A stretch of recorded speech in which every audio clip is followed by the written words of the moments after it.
Kia ora, ngā mihi o te pō kia koutou katoa o tira kia tātou. Welcome, no mai haramai, to Ihi, Intuitive Healing Intelligence with Sister B, Benita Tahuri, i te pō nei. So welcome to From Darkness to Light, Inspiring Conversations with Survivors of Childhood Abuse and Trauma. Hei tīmatanga māku, tētai paku whakatauki. Tuia ki te rangi e tu nei. Tuia ki te whenua e takoto nei. Tuia ki te moana po kare nei. I rongo i te pō, i te ao, i te pō nei e. As it is written in the heavens and the skies and the seas and on the lands, so too it is written in the division between night and day. O tira, no mai, haramai, and welcome to From Darkness to Light with me, Sister B. Our stories are the potential and hold the key to unlock someone else's prison. So Darkness to Light is brought to you with the intention to share conversations, stories, experiences of survivors of abuse and trauma, so that through that sharing we can understand, make connections, and find a source of healing, inspiration, courage to also step into our own power lives and have the courage to also think about what has come from our past so that we too can stand and shine even brighter for the days moving forward. So it is a special night tonight. I've got an awesome guest coming on with me shortly. Ko wai tēnei, ko Sister B tēnei, he uri ahau nā Ngāti Kahungunu ki te Wairoa. Tamakai moana tūhoi hoki e mihi atu ana kia tātou i te pōnei.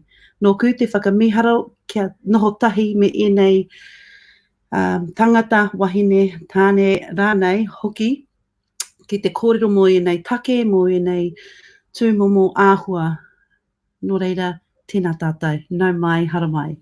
So we're going to bring our guest on now, Amber, no mai, haramai, and welcome. It is wonderful to have you here with me tonight, having a chat about your experience and journey through darkness, spaces of darkness into light across your life, and it is an honour to have you share your kōrero and be courageous and brave and step up into it, into your own voice, and not only do that, but sharing with us all here tonight. So, no mai haramai and welcome. Kia ora. Kia ora. Kia ora. So who would you like to do a mihi or tell us a little bit about yourself? That'd be a good starting point. Ai. Okay, kia ora tātou, ko waia hau, ko Amber toku ingoa, he uri tēnei no te tai tōkero, I te taha o toku karani papa, no whangate I te taha o toku karani mama, he uri a hau, no motu karaka. Kia ora tātou. Awesome. Kia ora, just somebody said they've got no sound, but I can hear you and others can hear, so that's cool. Ngā mihi ki o maunga tapu, me o tupuna, tēnā koe. So where do we start? How do we end up here, Amber? What's bringing you to share your kōrero with us tonight, to share your experiences with us tonight? To be honest, for me, it's just reclaiming my voice and reclaiming my name. So my journey started when I was really young, when it comes to abuse. When I was growing up, the household was quite volatile, and that continued until I left home. So who were you brought up? You have sisters and brothers, parents, family? Yeah, cool. Right, so I have two sisters and a brother, and we grew up in Auckland. And and we were living with my mum and dad for the first part of my life until my parents separated. Have you been have you heard of or watched any of the other stories, the other Darkness to Light? Yeah. And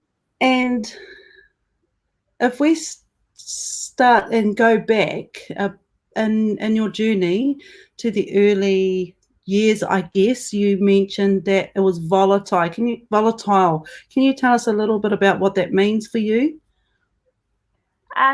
So when I was little, and I think that a lot of people who have been in abusive households know, I didn't actually realize how bad the home was. And it's not till I've had my own daughter that I realized how much I was walking around on eggshells. I would be fearful of even just breaking something was like the end of the world in our whare. It was my mother was very temperamental. You just didn't know what you were going to get. So being out of home was a lot better than being at home. And I knew that I realized that it was quite bad because when my youngest sibling was born, she's 6 years younger than me, I used to try and take her and look after her myself because I didn't want her getting abused or yelled at or hit. So I would always try and keep her away from the situation, or I kind of played the mum role. Right. And then my parents separated when I was 8. And at the time I thought that was mean because my dad was an amazing father. He was like our safety net. So in the weekends we could go to dad's. Well, every second weekend we could go to dad's. But with that as well, there was a lot of manipulation against our dad. Like our mum we came home from school one day and he was just gone. And my mum didn't let us talk to him for months and said that he doesn't want you, he's left you. But when we did finally talk to my dad, he was the one that was kicked out of the home. I think my mum just flipped out, or I don't know how to explain it. I think that my mum has a lot of maybe some underlying mental health issues. So she will just flip. When you talk about protecting your sibling, what was happening to you? Like, was it verbal violence? Was it what explain that for us? Was it like you talked about walking on eggshells? What was that? How were you feeling? What was going on? So I'm just going to go back to like when my sister may be like 2 or before she was 2. 2? Like yeah. I would have been maybe 8 at that age. Oh, so if she toilet training and stuff, if she had an accident or something, she would get it pretty much. Like you would get it. If you did something wrong, my mum would just lash out. So I would take her and I would clean her up and I would do the washing. Right. I remember her like wetting the bed. I remember stripping the sheets in because I knew how to use the washing machine and all that by this stage. So I'd wash all the sheets and act like nothing happened, and I'd find some talcum powder and pour it on the mattress and try and soak up the wetness. Right. But so before Mum found out? Yeah, so she wouldn't, because I was scared that she would do something. And when you're watching someone get, hit or abused because for these small things, like and it being someone you love, that's real hurtful. Like I would have rather taken that myself. So there was yelling, verbal abuse, hitting you. What does get it mean? You would get it. When you talk about you would get it, what does that mean? So just your pure existence in the house, like you would hear her get up out of her bed, and you wouldn't have to be doing anything. There's 4 of us, we'd just look at each other and be like, oh shit, like what's going to happen. And you'd hear her, like, as a kid, this is how I'm going to put it. As a child, it's like hearing those footsteps stamped down the hallway, like a bloody taniwha's coming after you, and you don't know who's going to get hit. You could just be standing there and she'll come up behind you and smack you. It's Yeah. But the verbal, the physical abuse was bad. Some of it was like quite horrific, but the mental abuse has been the scarring one, has been the one that's done us all damage. We've all got our own issues or struggles with anxiety or post-traumatic stress, just a lot of ongoing stuff from mainly the verbal stuff. What sort of things was the verbal abuse? What was happening? Just if you can break it down for us. So maybe an example. Maybe an example of something that might hear. So my dad passed away when I was 13. He had a heart attack, which was fucking horrible. At the time, we were like, sorry about my language. At the time, we were like, oh crap, now what's going to happen to us? And she would say things like, oh, it's your fucking fault your father died. Good fucking job. I'm going to go sit on his grave. Use a bunch of useless Marys, like all this stuff. And it was every day. Why don't you go? Oh, sorry, I'm just getting a bit. It was stuff like, oh, wish you'd fucking drop dead like your father. And then it's like, you would not really hear your name in our house. It was like bitch, slut, whore, all these things that as a kid you don't even know what they mean, but you know that they're bad. Yeah, so that was a kind of verbal abuse. And it was like if something happened or she didn't agree with something or you might have done something at school, she'd be like, well, you fucking ruined it for the whole family. You've blackened the family's name. And it's like, it's you. You're doing this. It's like you're the reason behind all this. Like we're getting pulled up at school because of things like not having lunch. And then you're getting in trouble and blaming it on us, but there's no food in the house. So it was just completely out of control. Like it was like you couldn't, even if you were the most perfect kid, which all of us were so timid anyway, we didn't want to bloody do anything wrong.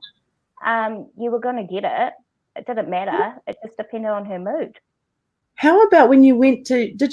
Was there other family members? Would you have visitors, or did you go visiting? Was there kind of, or was it just you and you're isolated at home, or was there any time when anybody noticed anything, or you tried to say, look, call out for help, or ask for help, or try and tell somebody that stuff was going on?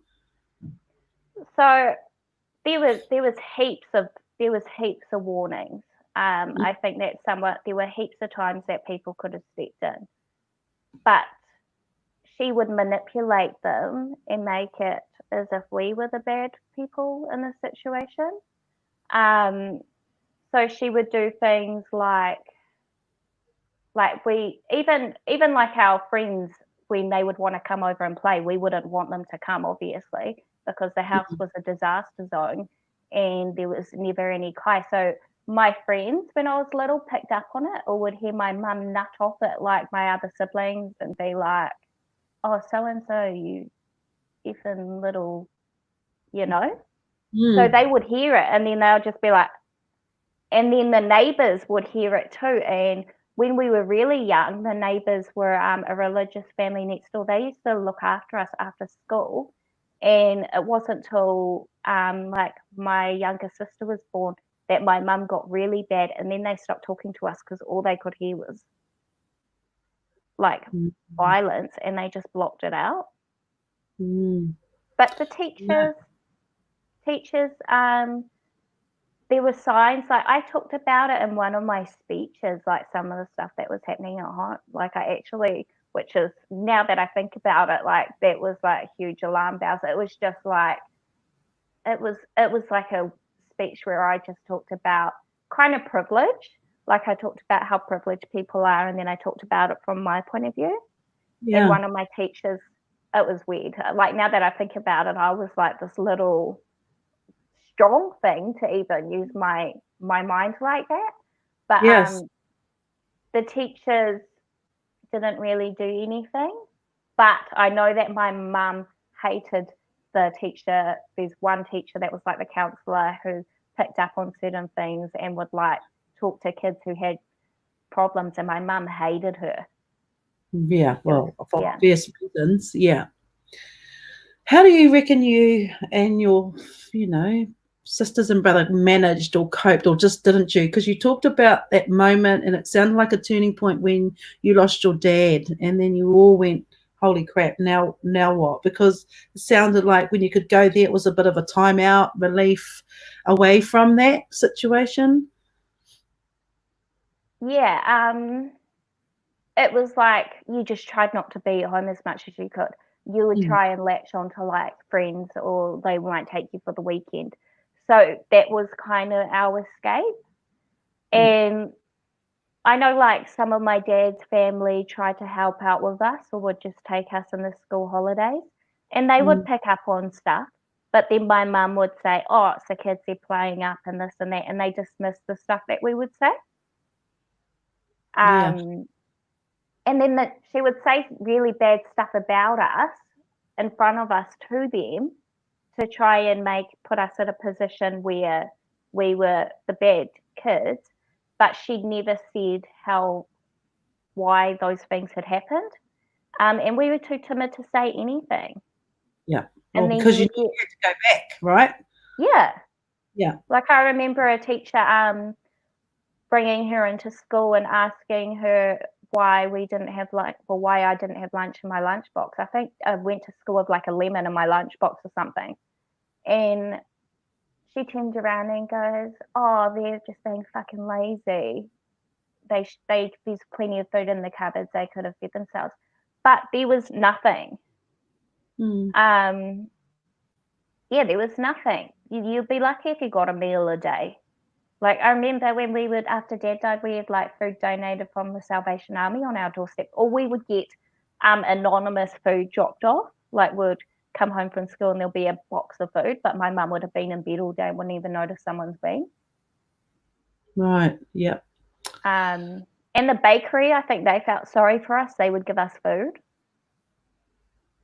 So people were picking up on it, right? Because they were doing what they felt like they could do by giving food, or family coming in and having you for the weekend. One of the things you mentioned was your mum Māori or Pākehā? My mum's Pākehā. Oh, right. I just heard you say that she used to say bloody Maoris or something like that. Yeah. Like it was like, because I'm the fairest of my whānau. My siblings are like, I've taken her colouring, whereas my siblings have got more of my father's colouring. Yeah. And she would be like, you're a bunch of fucking useless Marys, just like the rest of your family from up north, all this stuff. And then she'd like be nice to them, and you'd just be like, and then they would say to you, I hope you're looking after your mum.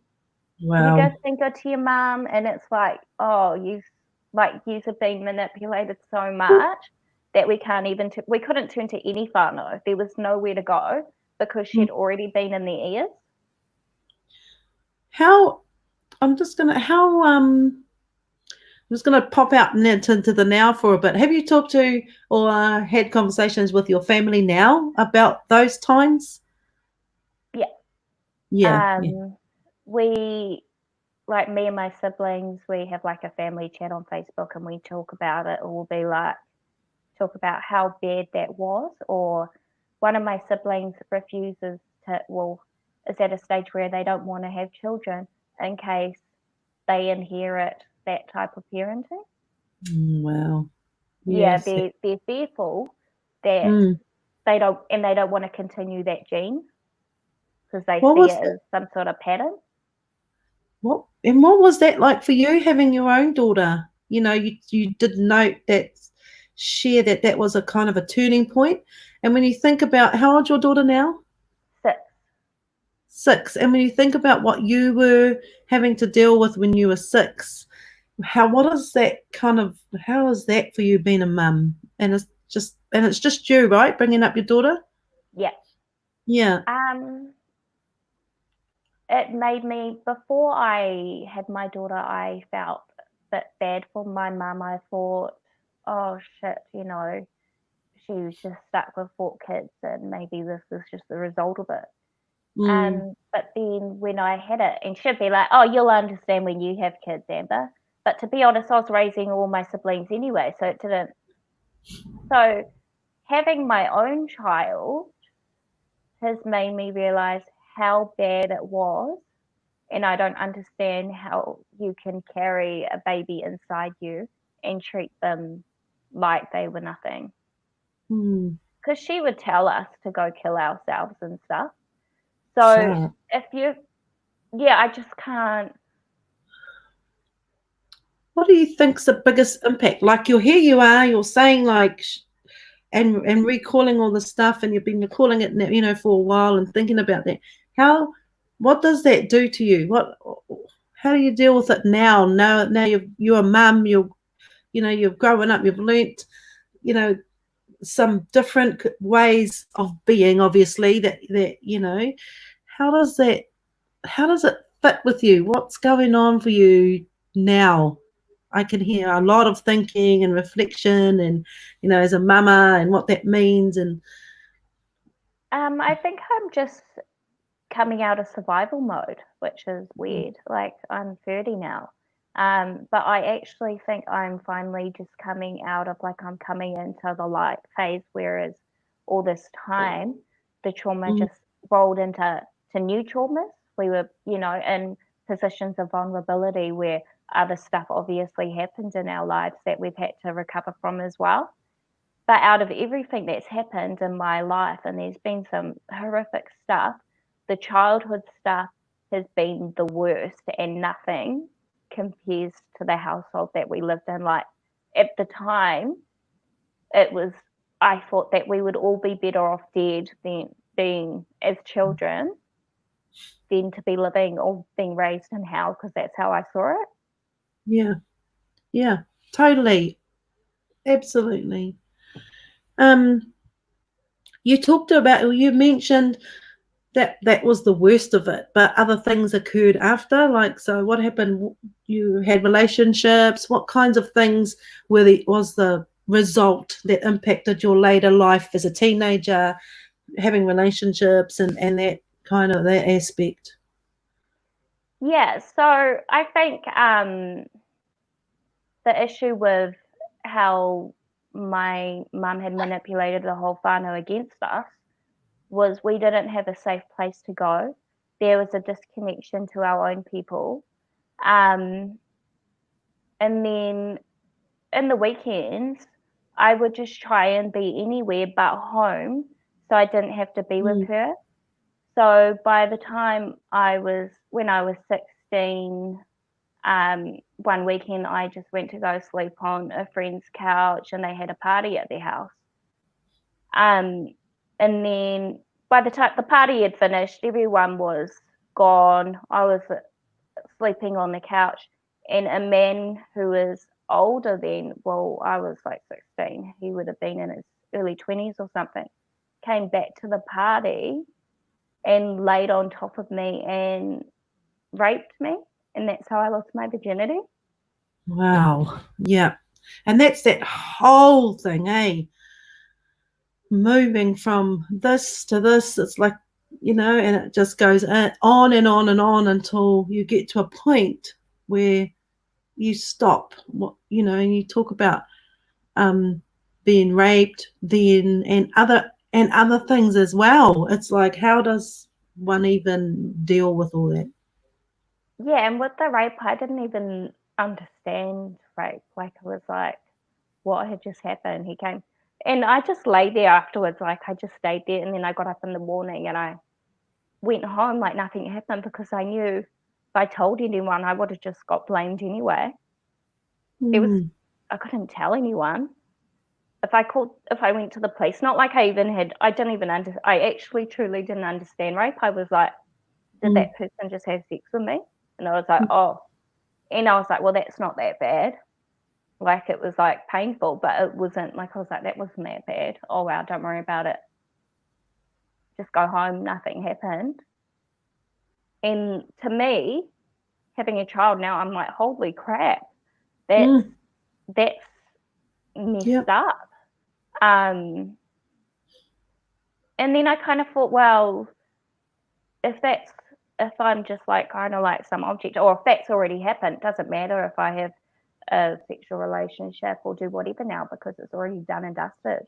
Didn't mean anything. Like, I was just a object. And by that stage, that's how I kind of felt. I was like a walking object that had to just be around to make sure my siblings were all right. Right. I just wanted it, to be honest, like all of us had said it, we just wished that we were orphans. Like, we wish she had died.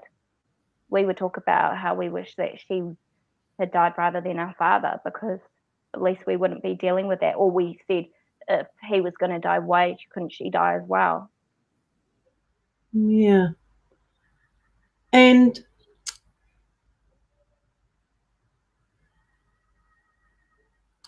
we are going to switch in a minute and move into another direction and start talking about how and which moments, or were there certain decisions that helped you move, or was it a progress? But I'm just going to put this question up from Chelsea, and she's just asked, put that up on the screen there. Do you talk to your mum nowadays, Amber? Do you let your daughter have contact with your mum? I try and keep her at arm's length, and she'll still continue to like manipulate the family. Like, if we don't talk to her, or she'll say, oh, I need help around, I've needed help and my kids won't help me. She'll tell the whole family that we've just left her to suffer, pretty much, which is, she's very capable of doing her own stuff. And for my daughter, I have never let my daughter stay with my mum alone. Okay, thanks for answering that. Is there anything else you want to share with us and people listening that you may think is, or maybe signs, or what people might be able to look out for? You know, like you were talking about it at school, family members were there, but these are children, right? So we don't always have the words to articulate anything, but what's some of the things that people might want to be taking notice on around children, or around their own children or other people's children, that can, from your experience when you were trying to reach out, that might be helpful? Very timid children, quiet children. Well, actually, so there's a lot of children that are quiet, but you'll notice the difference. Like, I used to get upset when I would see like friends just disrespecting their parents. Like, it would actually hurt me, because I would be in some way kind of envious of them having someone love them so much and them disrespect them. And some of my friends' parents picked up on that sort of stuff, that I would be like a bit shocked that that was happening. So I think timid children is probably, like, usually kids are so happy running around and free, and that's how they should be. But I think children that sort of are scared to step out of the comfort zone, or are just watching, that's, I don't know, that's how we were. Yeah. And when did you decide, or when do you realize you decided, or what was going on in your mind when you thought, nah, fuck this, there's got to be something else. I'm going to make some moves, or, because I know it takes into growing, when we're growing up, and you talked about already, like, I'm 30 and I'm just feel like I'm moving out of survival mode? Was it a journey of moments, or do you remember one particular moment that you just kind of snapped and said no more, or was it a gradual thing? Crap loads of moments, like a lot of moments. So after that sexual assault, shortly after that, I got in a relationship with someone. So that was my first ever relationship. And I moved into his house, and that was a huge drama. Apparently, I ran off with my boyfriend and I was doing this and that. But in my mind, it was if I was to stay another day, because I did stay there for months after I had been with, like, I stayed at home with my siblings for months, and I felt so guilty leaving them with her. But it was when you're being told to kill yourself on such a regular basis, there's only so much you can do. So I left. That was probably the turning point, and I sort of started doing stuff for myself. I got a job, and I was still going to school, so I would take lunch or food to my brother and my little sister. So I was doing. I think that was a step out, but then the relationships that I got into, so that relationship ended because he was an idiot, which was fine. Yeah. But the relationship after that was so bad. Well, it was quite bad. And I was just like, in my head, this person had been through a lot of trauma themselves. And I just thought, oh yeah, cool, like we understand each other. But he had kind of taken on and became the like abuser, and he would manipulate me. I picked up on it quite early, and I was like, oh, stuff this, I'm out of here. But then he would do things like he would say, oh, I'm going to kill myself and all this stuff. And I was like 19. So I would stay and try and make this better and be like, okay, and talk him out of it. And then I would leave, and then he would get mad that I would leave. It got to the point I had to quit my job because he was so controlling. He would siphon the gas out of my car, and he would take like the cord out of my car, out of like the starter mode. I don't know what it's called, and you plug it in, and it makes the car go. He would remove it, so I wouldn't even know it was gone, and my car wouldn't start, just to keep me there. He would steal my keys, and by this time, one of my friend's parents had taken me in, and they were this lovely Samoan family, and they had 6 kids of their own, and they so I lived with them, and then they noticed I just wasn't coming home. Yeah. And then one day he was like, no, you're getting all your stuff and you're living with me. That's it. I said, no, I don't want to. Like, I knew, like, I needed to get out of there. And he drove me to my house, and he said, if you don't fucking go get your stuff, I'm going to go in there and I'm going to beat up the dad. And that dad was like my dad now. Yeah. And so he pulled on the side street next to the house, and I jumped out of the car because I was like pretending it was fine, and I ran, and he chased after me in the car. And the neighbors, because these were they were living in state houses at the time. The neighbors were a big family and pulled me into their house and kept me safe until he left. And then they took me into the house, and I was shaken by the stage and told them what had happened. But then the constant threats, he would stalk the house. So I went back, and I got once I had to hold his body up because he had threatened to kill himself. And I went to go get in my car. I said, I don't care anymore, flipping whatever. So I went to get in my car, and he'd taken the freaking cord out. So I had to go back in, and he was hanging. So I had to hold his body up and scream the house down for his family to come across and remove him. And they blamed it on me. But it was like, no, your kid's just freaking, I don't know.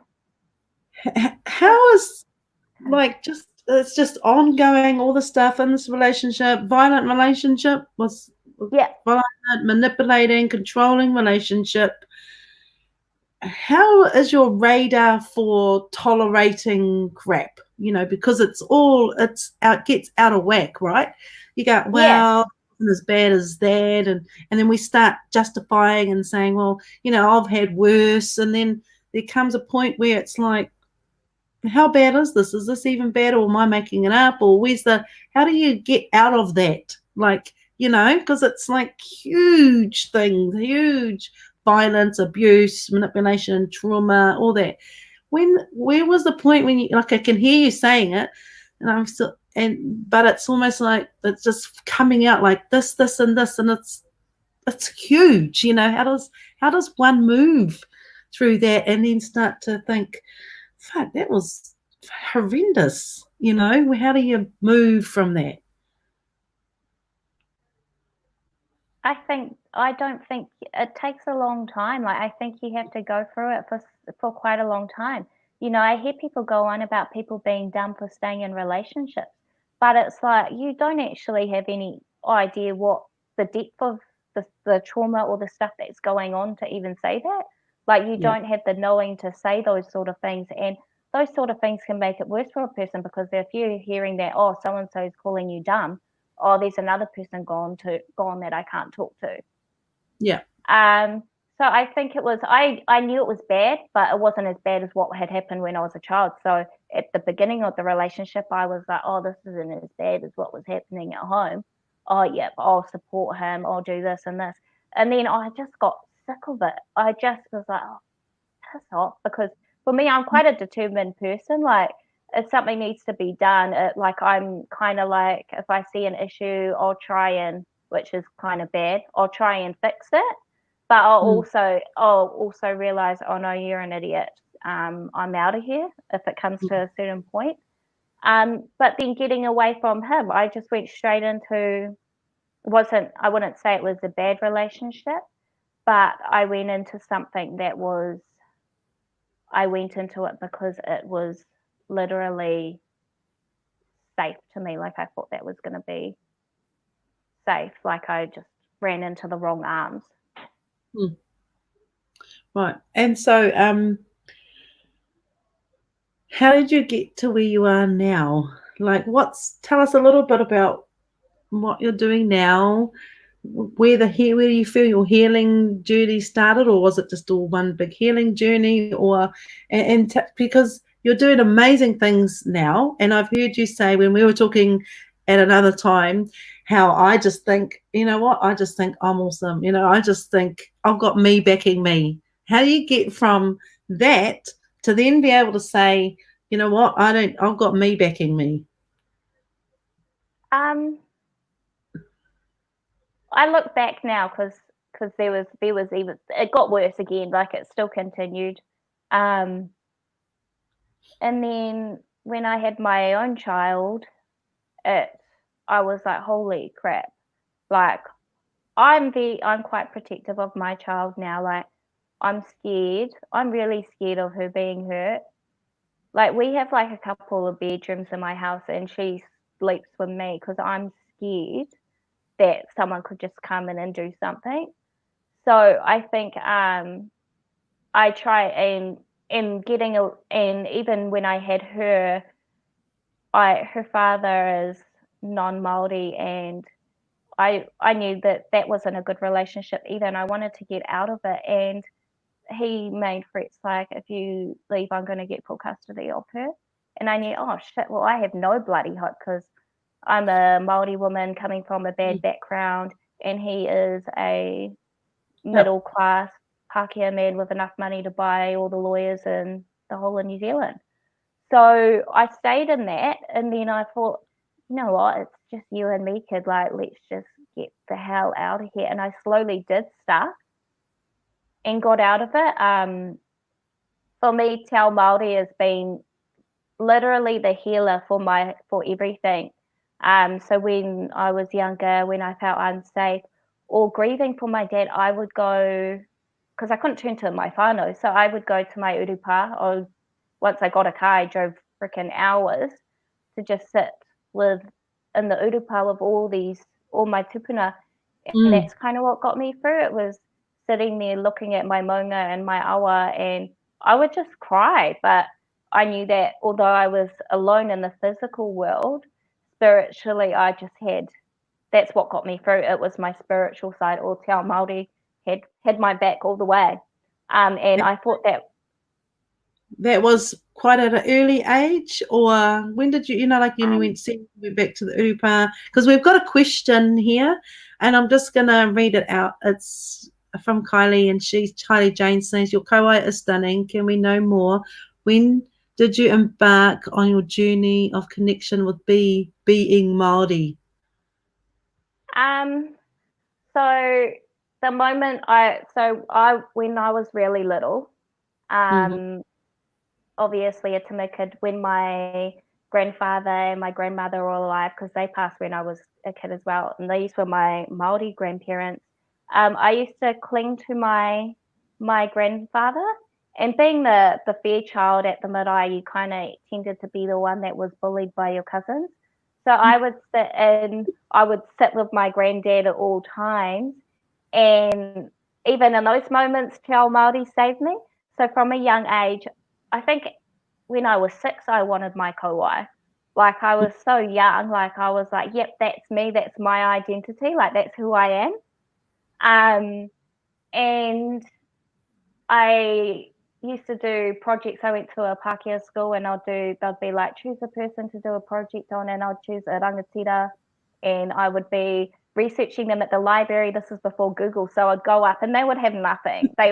I think I found something on Tamati Wakanene, but I didn't want to do him. I wanted to do some other rangatira. So my mind was always, that was my safe place. Even though these people had passed, Te Reo Māori was my safe place. They had my back. Nothing bad was coming from there. And then in high school, I did a class called Beauty Therapy, and we got to do another project, and my assignment was on moko kauai.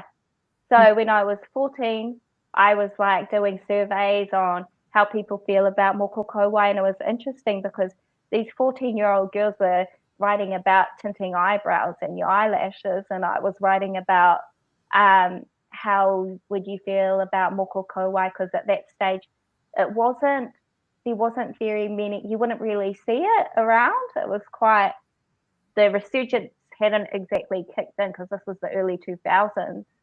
And then once I turned 20, I really wanted it. So the last 10 years I thought about it. It was something that didn't leave my mind.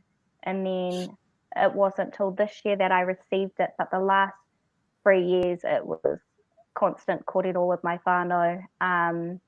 One of my elders, some of my whānau where we're from, I don't know how to put it, not open to moko kauai, just because, well, there's a lot of suppression that's happened. So I think that they've taken on some colonial stances with it. And one of my kaumātua is extremely like that. And then last year I drove up back home to where I'm from for Anzac Day, and he asked me to read out the people who had served in World War I and II.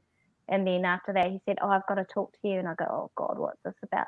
And then he turned around and he was like, Bub, I think you're ready. And I was like, oh, God, ready for what? Like, what is he making me do?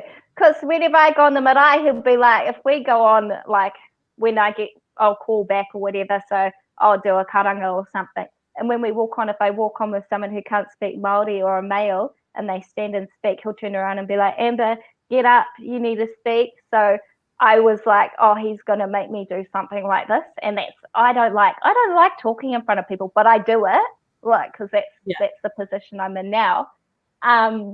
Where's home again? Where are you talking about with this? Whangape. Ah, yes, up more. Yeah, so, and then he turned around there and goes, I think a moko will look so beautiful on you, bub. So you have my full support. And I was like, in other words, go. What happened? Yeah. Because I'd been talking about it for years. I wanted it from age 6, you know. So I waited 24 years of thinking about my moko kauai, and because I didn't want to trample on my elders, and I wish I'd done it earlier. I do, but I'm glad that I was fortunate enough for my kaumatua to, because there is no one above me on my Māori side. My dad's passed, and all my grandparents had passed, so it had to come from like the kaumatua of our marae. So one of them was like, yep, it's time. I think one of them's still a bit uncomfortable about moko kauai, but he said to me, well, I don't have a say because you're not in my line, and you know, and everyone above you is passed. And I was like, okay. So yeah. And so was it this year? Oh no, where are we? When did you get your kauai? This year, the day, I always said I've got to get it before I turn 30, and I did it the day before my 30th birthday. I was like, I can't live another decade without it. That was mine. And when I looked in the mirror, I was like, holy crap, that's me. Like, before I used to feel naked without it, like I felt like something was missing. Yeah. And now when I look, I'm like, that's me. And now I can't look at my photos before. It just is weird. I'm like, no, that's not you. Like, in my mind, I've always had it on me. Yes. So get that. I was similar in that. In 1997, I actually got my lips done. And then I thought I was finished. It was it. But then, you know, a cycle of a few years later. And then in 2003, I had a kauai came to me, but you talked about the journey, and the journey being a long time before it happened. It was a long time for me to get my lips done, you know, because you know you're meant to be doing. You just know it's coming and it doesn't go away, right? But I always knew it was just lips. But then the second time, which was my kauai, when it came, I knew instantly that I just had to not even try and fight it and just go and get it done. So I did. So I totally get that feeling of nakedness. So when I see old photos of me with just my lips, I think that's weird. That looks naked. Yeah. Like, and people say it to me too. They're like, it's weird looking at photos of you before. And then when I got it, they're like, oh, like it looks like it's been there forever. Like it's meant to be there. And I'm like, yeah. I love it. I love that. Those conversations about kauai. That could be another whole series of something. Yeah. So, and so where you tell us a little about what you're doing now, what's happening in your life now, and then just in general, and then a little bit about what's your next healing. What are you doing in that healing space for yourself? Now I'm actually working on myself and relationships that I have. So I think I still have a lot of issues with relationships. I have huge trust issues. So my last relationship that I had was last year. And honestly, I'd been single since my baby was, since I left her father, which she was a baby, she was 1. So it had been like 5 years. And I don't talk to people. I don't like in public. After that, my sexual assault when I was 16, it happened again when I was 20. It was quite horrific. I was snatched off the street and taken somewhere. So that one was the one that I flippin' thought this is the end of me. Like I actually truly thought, what is the point in living when you actually just an object to people? Like I don't even understand. Like it's just so. And then so pretty much I was with a bunch of friends. I had an argument with them. We were away on like a friend getaway, and I said, oh, stuff this, I'm going to go. So I went down to the car to go grab my stuff out. And then some man had been watching me over the road and grabbed me and took me somewhere for hours. Like, obviously, my friends just thought I was being gone because I had just had a tiff with them. Yeah. And had sexually assaulted me and taken my belongings, like my wallet, so he knows who I am. And it was like, must have been, and it was pouring down with rain. I remember it. And the rain triggered me. The storms triggered me for years because I remember being in this dark place and all I could hear was a storm while someone was doing this to me. So he dumped me on the side of the road afterwards, and I tried to flag down cars, and there was hardly any cars at this time of night, and no one stopped for me. And when the police went round and talked to people, because they went and door knocked to see if anyone saw anything, one person said, "Oh, I saw this woman getting dragged by a man, but I thought it was like a domestic violent relationship, so I just left it." Oh, yeah. So they just walked. Oh, that's violence. I'm not going to interrupt with that. Yeah. Oh, shit. I don't want to call. Yeah. So so I was like, oh, she could have kind of saved me. Not like the whole thing was traumatic, so I would have been traumatized anyway.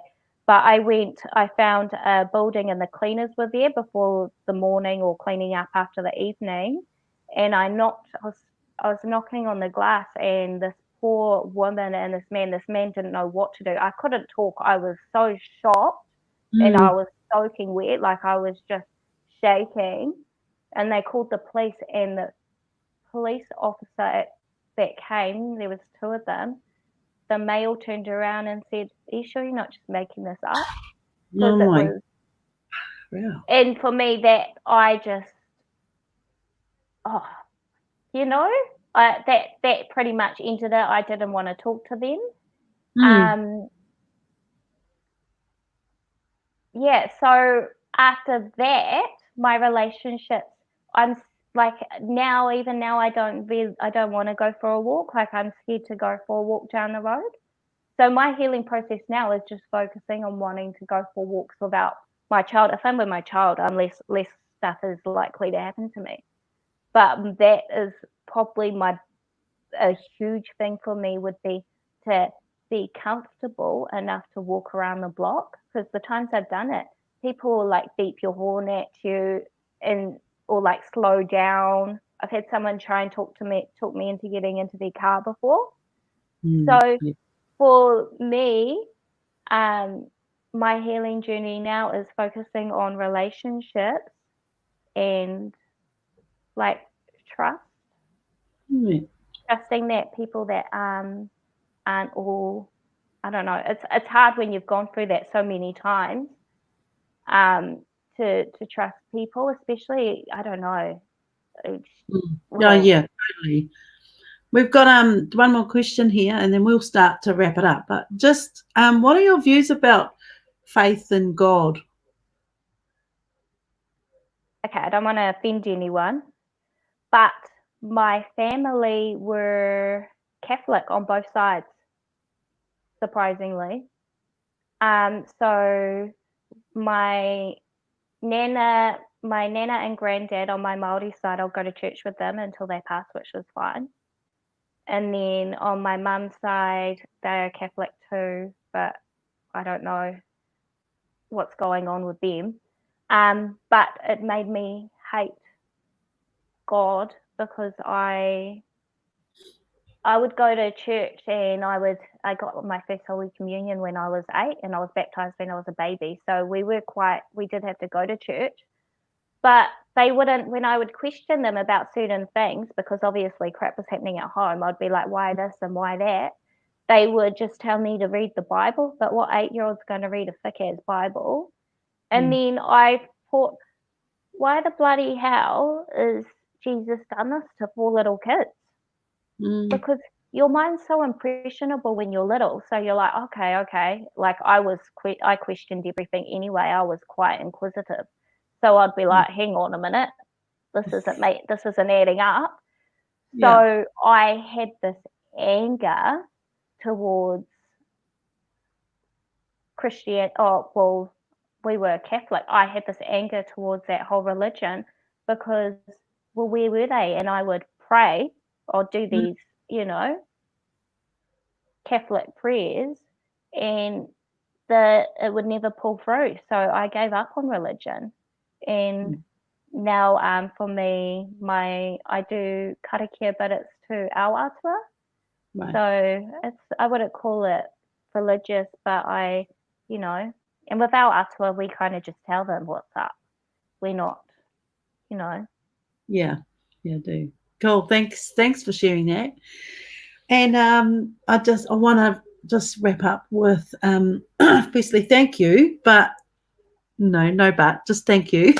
And I know you're doing amazing things with your work as well. So you're not only bringing up your daughter by yourself, you've been through this huge journey. You're an incredible, powerful, resilient, strong wahine. What do you do?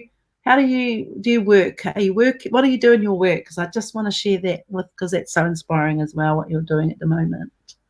So I finished, after I had my baby, I thought, oh, you need to learn how to speak Māori. So I moved to Waikato and enrolled myself in a degree. I studied Te Reo Māori, Tikanga and also Indigenous Studies.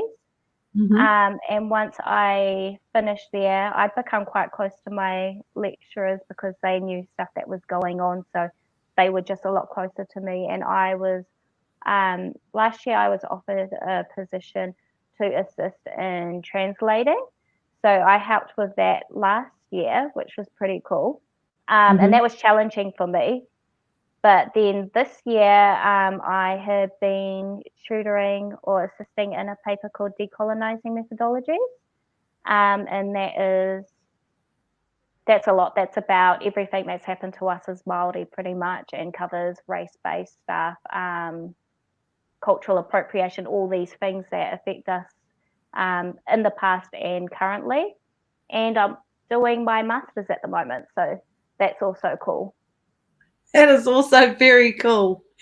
You're amazing and you're awesome, and what a role model, and wow, with a story like that. And I know tonight that so many people will even just capture one thing that can resonate and will actually, those little moments that you had on your journey. Well, we're creating moments for others to also be inspired and to resonate with for their own journey of healing and well-being. And so just before we wrap up, is there anything else you want to share with us?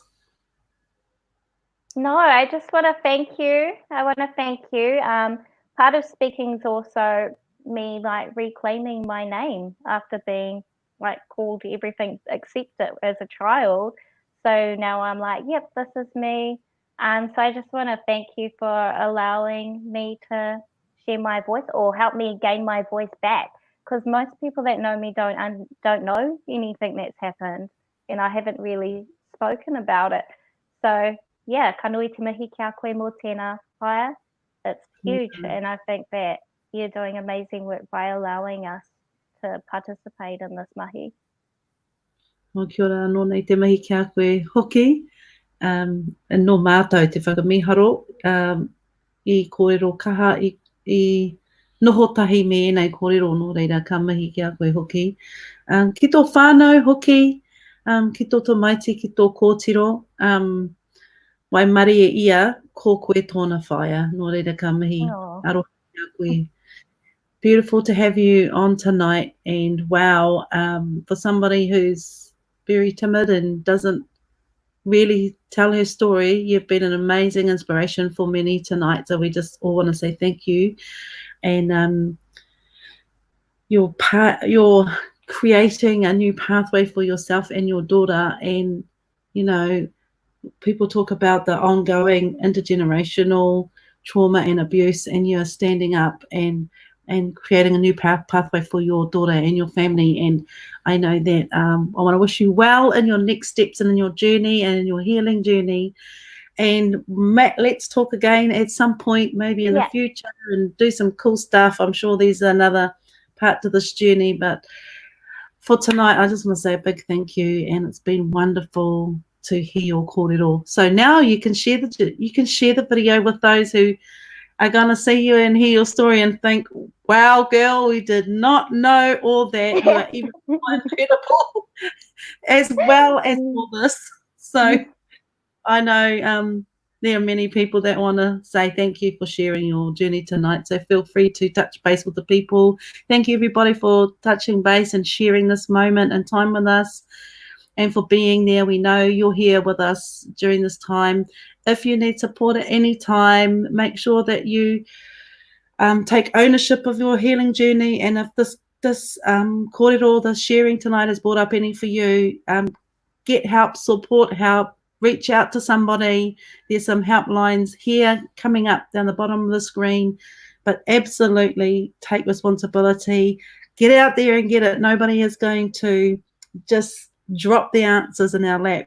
You know, we've got work to do. We've got to assert the space and take control back and grab everything that we need to reclaim our voices and our stories and our narratives. Nō reira, hea koe i te tuakana, i te tuahine, tēnā tātou katoa, mauri ora, and thank you. Thank you.